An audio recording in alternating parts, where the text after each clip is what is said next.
Cheque bounce मामले में 13 दिन तिहाड़ जेल में बिताने के बाद अभिनेता राजपाल यादव बाहर आ गए। अंतरिम जमानत पर रिहा होने के बाद राजपाल यादव ने कोर्ट और देश की जनता का शुक्रिया अदा किया। राजपाल ने कहा कि 2027 में मुझे बॉलीवुड में 30 साल पूरे हो जाएंगे। देश का बच्चा बच्चा और पूरा बॉलीवुड मेरे साथ रहा। अगर कोई आरोप है तो जवाब देने के लिए तैयार हूं। अदालत ने राजपाल यादव को 18 मार्च तक की राहत दी है। सोशल मीडिया पर रील बनाने का जुनून एक युवक को भारी पड़ गया। दिल्ली के न्यू उस्मानपुर इलाके का एक वीडियो तेजी से वायरल हो रहा है, जिसमें एक लड़का बिना नंबर प्लेट की बाइक पर खतरनाक स्टंट कर रहा है और चलती बसों के दरवाजे खोलकर लोगों की जान खतरे में डाल रहा है। पुलिस ने वीडियो का तुरंत संज्ञान लेते हुए आरोपी तुषार पुनिया को गिरफ्तार कर लिया। पुलिस ने मोटरसाइकिल जब्त कर गंभीर धाराओं के तहत मुकदमा दर्ज किया है। प्रशासन ने सख्त हिदायत दी है कि सड़कों पर स्टंटबाजी बर्दाश्त नहीं की जाएगी। दिल्ली में 3 फरवरी को रील की सनक ने 23 साल के साहिल धनेश्रा की जान ले ली थी। तेज रफ्तार स्कॉर्पियो ने साहिल की बाइक को इतनी जोर से टक्कर मारी कि मौके पर ही साहिल की मौत हो गई। अब बोर्ड परीक्षा के नाम पर आरोपी को जमानत मिलने पर इकलौते बेटे को खोने वाली मां का दर्द छलका है। साहिल की मां का कहना है कि एफआईआर में आरोपी की उम्र 19 साल लिखी गई, फिर वो नाबालिग कैसे। आरोपी की कार पर और स्पीडिंग के 13 चालान होने का भी दावा है। ग्रेटर नोएडा की एक सोसाइटी के बाहर रास्ते के विवाद में मारपीट हो गई। वीडियो हाईराइज सोसाइटी के बाहर का है, जहां एक शख्स ने लड़की को धक्का देकर गिरा दिया। दरअसल क्रेटा गाड़ी में सवार 2 युवक अपनी बहनों के साथ जा रहे थे, तभी आरोपियों से रास्ता देने को लेकर विवाद हुआ। गुस्साए आरोपियों ने पीड़ितों के साथ मारपीट कर ली। शिकायत के बाद पुलिस ने आरोपी शाहरुख और अजीम को अरेस्ट कर लिया। यूपी में बच्चों के साथ छेड़छाड़ करने वालों के साथ क्या होता है, उससे आप इस वीडियो से समझ जाइए। लखीमपुर खीरी में पीला पंजा जमकर गरज रहा है। जमींदोज की गई दुकान उस आरोपी की है जिसने 7 साल की मासूम के साथ 2 बार छेड़खानी की। आरोपी सद्दाम सैलून में काम करता है। मासूम ने अपने परिजनों से इसकी शिकायत की तो पुलिस ने पहले आरोपी को गिरफ्तार किया, बाद में प्रशासन ने उसके सैलून को ही जमींदोज कर दिया। गुजरात के वडोदरा में तेज रफ्तार का कहर दिखाई दिया। अटलादरा इलाके में नियंत्रित थार ने एक युवक को जोरदार टक्कर मार दी, जिससे उसकी मौके पर ही मौत हो गई।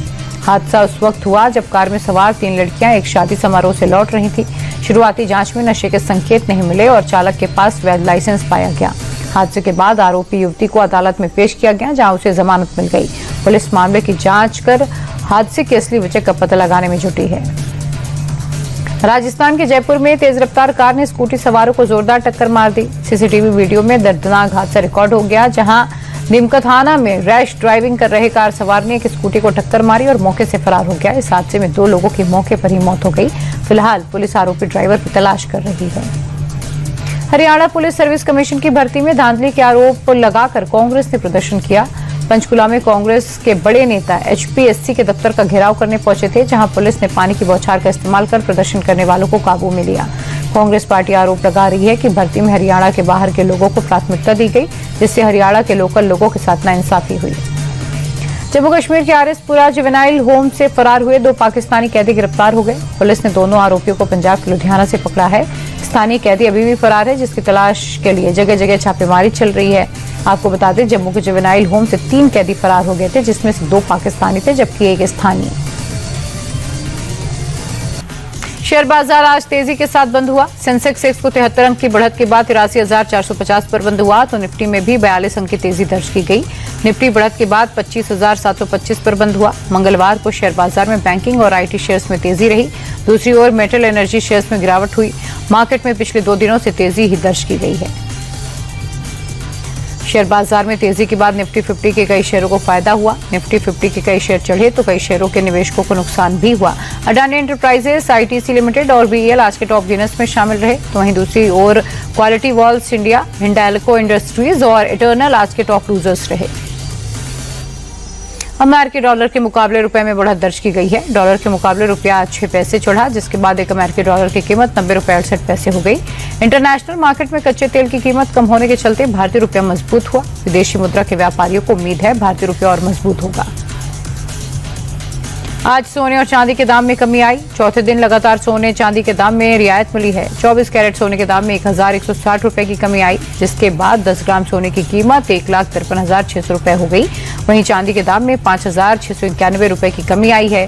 गिरावट के बाद 1 किलो चांदी की कीमत 2,34,200 रुपए हो गई है। देश में महंगाई के मोर्चे पर एक बार फिर चिंता बढ़ गई है। कॉमर्स और इंडस्ट्री मिनिस्ट्री की ओर से जारी किए गए डेटा के मुताबिक जनवरी में थोक महंगाई दर बढ़कर 1.81% पर पहुंचा। इससे पहले दिसंबर में थोक महंगाई 0.83% पर थी। ये 10 महीनों में सबसे ज्यादा है। मार्च 2025 में थोक महंगाई 2.05% पर थी। कॉमर्स मिनिस्ट्री ने थोक महंगाई के आंकड़े जारी किए हैं। भारत में बिकने वाले 74% घर 35 साल से कम उम्र के लोग खरीद रहे हैं। Distribution platform basic home loan के सर्वे में खुलासा हुआ। सर्वे के मुताबिक लोग सालाना कमाई का 50% तक EMI देने के लिए तैयार हैं। घर खरीद रहे लोगों में से 32% खरीदार 25 साल से छोटे हैं। घर खरीदने वाले लोगों की उम्र 6 सालों में 38 से 34 साल हो गई। खरीदार होम लोन के जरिए घर लेना ज्यादा पसंद कर रहे हैं।